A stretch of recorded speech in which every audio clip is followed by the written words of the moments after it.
Okay, so just a little bit on how this is all going to go together.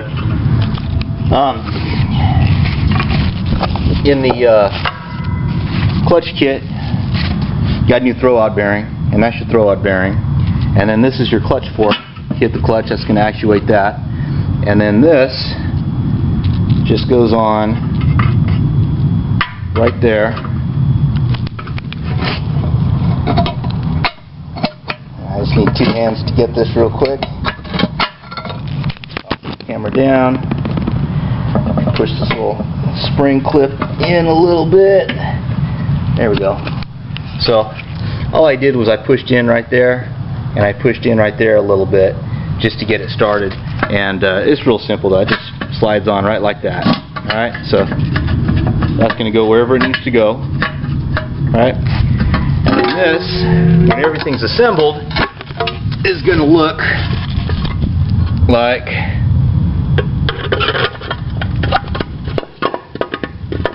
that.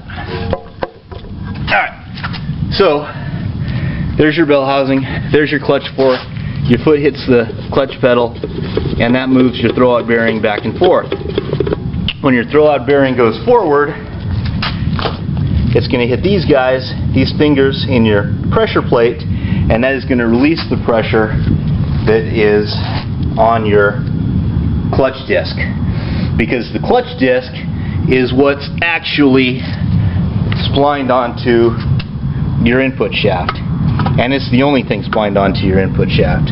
This is just a solid chunk of bronze, and this one looks pretty good, and feels okay. It doesn't, feel all sloppy or anything like that. So you could pull that pilot bearing out, put a new one in. My clutch kit didn't come with a pilot bearing, and I'm not too concerned about it.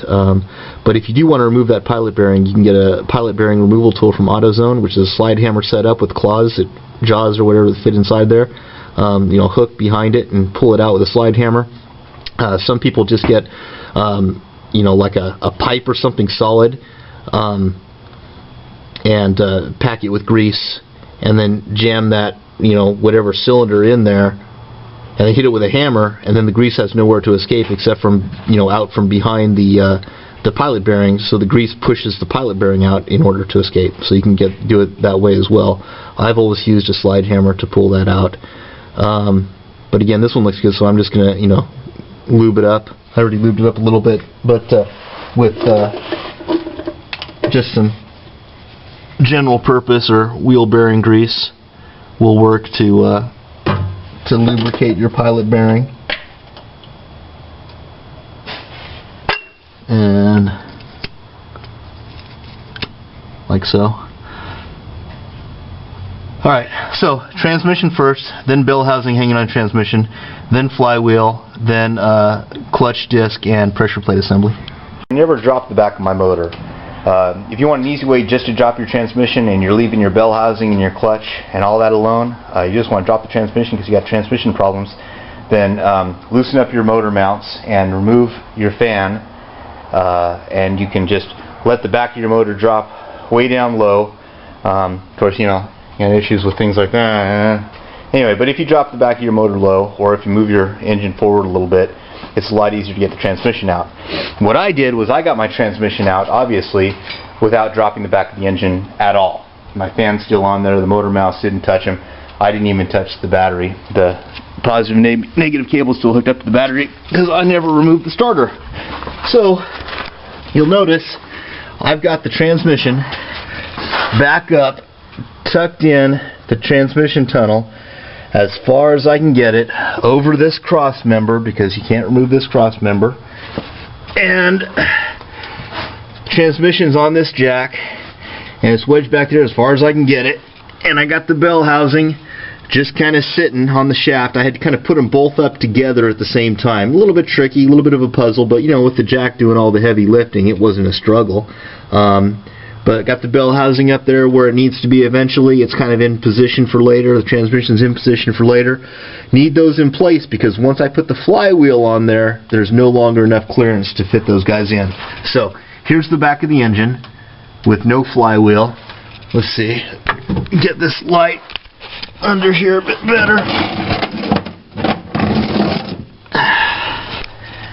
Yeah, That's better. So there's the back of the engine. I got the flywheel on there, and I got the 6 bolts snug with a ratchet. And when I snugged them down, I did crisscross pattern, like if you're doing lug nuts on a car, you know. So that one, I don't know if you can see it, that one, and that one. Each one has one that's 180 out, so you just do back and forth crisscross like that, star pattern. So now I got the torque wrench on there, and you see what happens now is I'm trying to torque it. I got the torque wrench set to 60, and of course it takes a lot less torque than that to go ahead and just spin the whole motor. So I'll show you what I'm going to do. You got these bolt holes.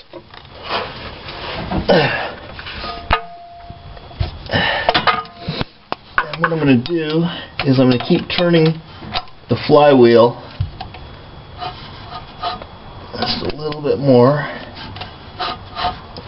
And then I'm going to get a pretty stout Phillips screwdriver, and I'm going to wedge that in there.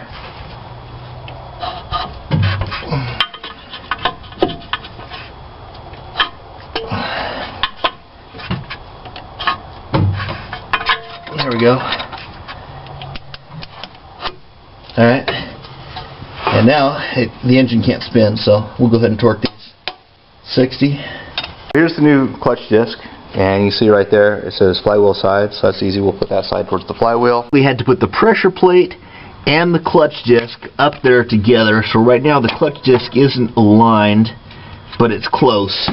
And the reason is we didn't have room to put the clutch disc in there, and then the alignment tool, and then the pressure plate. Normally it's clutch disc with alignment tool, hold that in place, then put the pressure plate on. There's just no room for that. So because you know this thing takes up space there, it's taking up some real estate at the back where the little ring is. So we put the pressure plate and the friction disc in there together, just slid them up, and got the 6 bolts started to secure the pressure plate to the flywheel. They're not torqued yet. And now we'll just take our alignment tool and we'll put that in through the back of the clutch disc and into the pilot bearing, and that'll align everything, and then we'll torque down the pressure plate. So that's the sequence of events so far. Alright, so I got Troy in there, and he's got a screwdriver, and he's kind of acting as an engine starter right now, turning my flywheel. See what he's doing there? Just getting in there and prying those. He's going to keep turning that flywheel until we can get to all of the bolts. And getting those bolts through the pressure plate, getting them finger tight.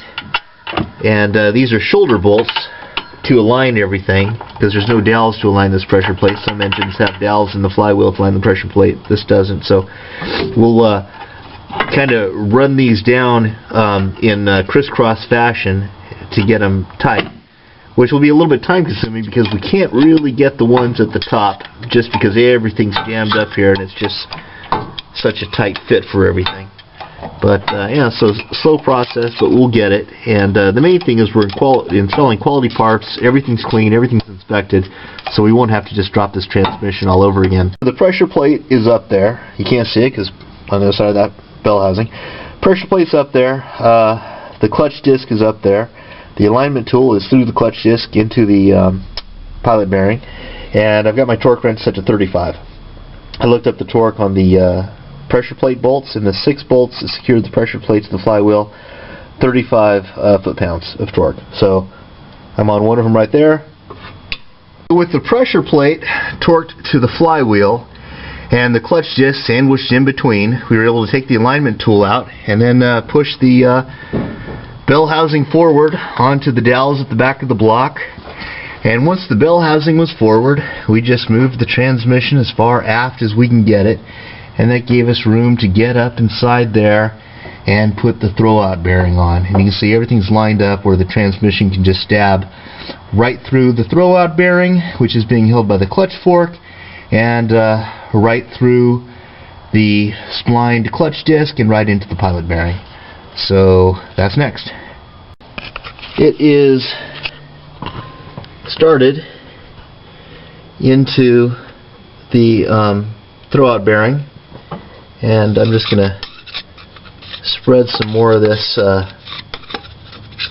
general purpose or bearing grease there right around the input shaft sleeve, which is where the throwout bearing rides, and then we'll press forward with moving the transmission forward into the clutch assembly. The alignment tool had it all lined up. It went right into the pilot bearing, the tip of the input shaft did, and we got to where we had about a 1/4 inch gap right there with my finger is, 1/4 inch gap between the transmission main body and the bell housing.